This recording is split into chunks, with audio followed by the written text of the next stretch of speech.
नमस्कार, मैं हूँ लाडो। आप देख रहे हैं मेरा चैनल लाडो दखरे जुगल। पेश आज की खबर। अभी तक आपने मेरा चैनल सब्सक्राइब नहीं किया तो पहले कर लें और वीडियो को पूरा देखें। क्या देश में खत्म हो गया कोरोना? चुनावी सभाओं में जमकर उड़ रही कोरोना गाइडलाइन की धज्जियां। ये कैसी जनसेवा कर रहे नेता, लोगों का जीवन लगा रहे दांव पर। सरकार ने भी आंखों पे बांध रखी है पट्टियां।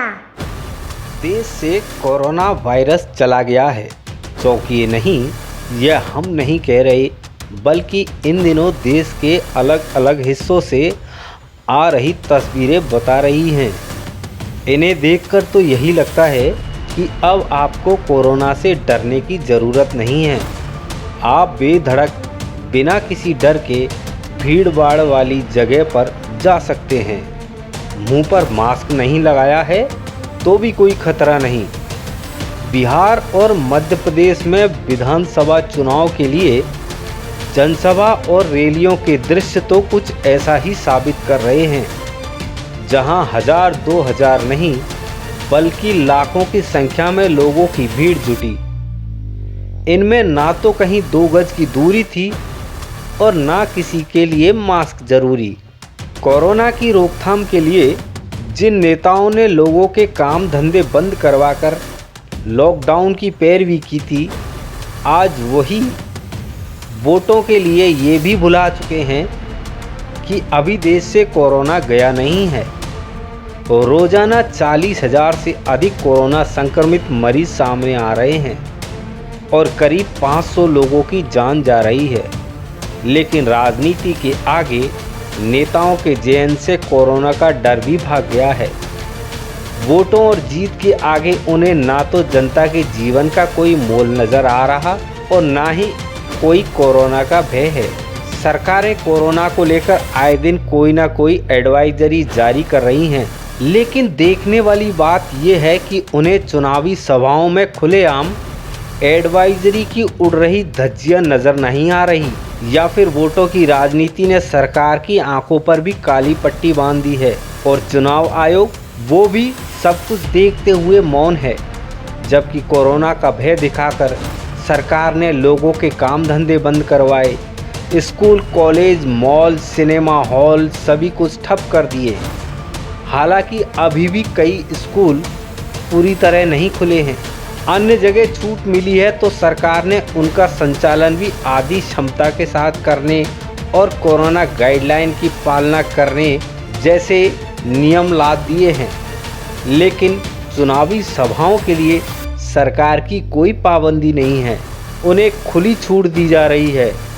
बिहार में हुई चुनावी रैलियों में 2 से 2.5 लाख की भीड़ जमा हुई। ये देख नेता और आयोजक तो खुश हो गए, लेकिन इन रैलियों में कितने ही लोग होंगे जो अनजाने में कोरोना जैसी महामारी अपने घर ले गए, उनका क्या। खुद देश के प्रधानमंत्री नरेंद्र मोदी एक तरफ जनता को सतर्कता बरतने और लापरवाही नहीं करने की सलाह दे रहे हैं। ये समय लापरवाह होने का नहीं है। ये समय ये मान लेने का नहीं है कि कोरोना चला गया या फिर अब कोरोना से कोई खतरा नहीं है।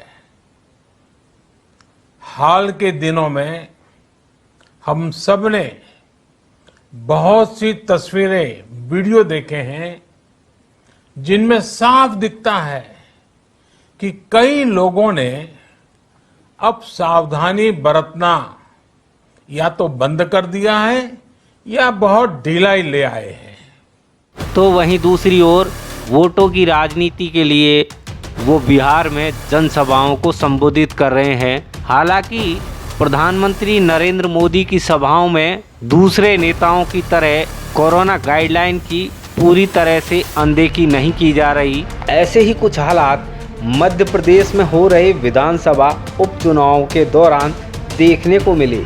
राजस्थान में भी शहरी निकाय चुनाव के दौरान प्रचार प्रसार में प्रत्याशियों ने कोरोना गाइडलाइन ताक पर रख दी। इस दौरान सरकार की दोहरी नीति भी सामने आई, जहां लोगों के मास्क नहीं लगाने पर चालान कर दिया जाता है, तो कुछ लोग इकट्ठा होकर बैठक कर लें तो मामला दर्ज कर दिया जाता है। लेकिन जब चुनाव के दौरान नेता और राजनीतिक पार्टियां इन गाइडलाइनों की खुलेआम अवहेलना करें तो सरकार के नियम बदल जाते हैं। पिछले दिनों राजस्थान में गुर्जरों ने महापंचायत की तो उनके नेताओं पर कोरोना प्रोटोकॉल तोड़ने के लिए मामले दर्ज कर लिए, जबकि आए दिनों होने वाली चुनावी सभाओं में सरकार को कुछ भी नियम विरुद्ध नजर नहीं आता। पिछले दिनों राजस्थान भाजपा के प्रदेश अध्यक्ष सतीश पूनिया के जन्मदिन के दौरान भी कोरोना पता नहीं कहां भाग गया, सरकार की गाइडलाइन भी निष्क्रिय हो गई। इसके अलावा ऐसे कई राजनीतिक कार्यक्रम हुए जिनमें लोगों का जीवन खतरे में डाला गया, लेकिन सरकार ने इनके खिलाफ कोई कार्रवाई नहीं की। अभी तक कोरोना वैक्सीन कब आएगी इसका कोई निश्चित समय तय नहीं है। सरकारें भी वैक्सीन नहीं आती तब तक मास्क लगाने और सोशल डिस्टेंसिंग की पालना करने पर ही जोर दे रही हैं, लेकिन सरकार की दोहरी नीति इस मंशा पर पानी फेर रही है। ऐसे में क्या राजनीतिक फायदे के लिए लोगों का जीवन दांव पर लगाना कितना सही है? तो ये थी आज की खबर। कल मिलेंगे, तब तक ले बाय बाय। मेरे चैनल को लाइक करना, सब्सक्राइब करना ना भूलें। Thank you, bye bye.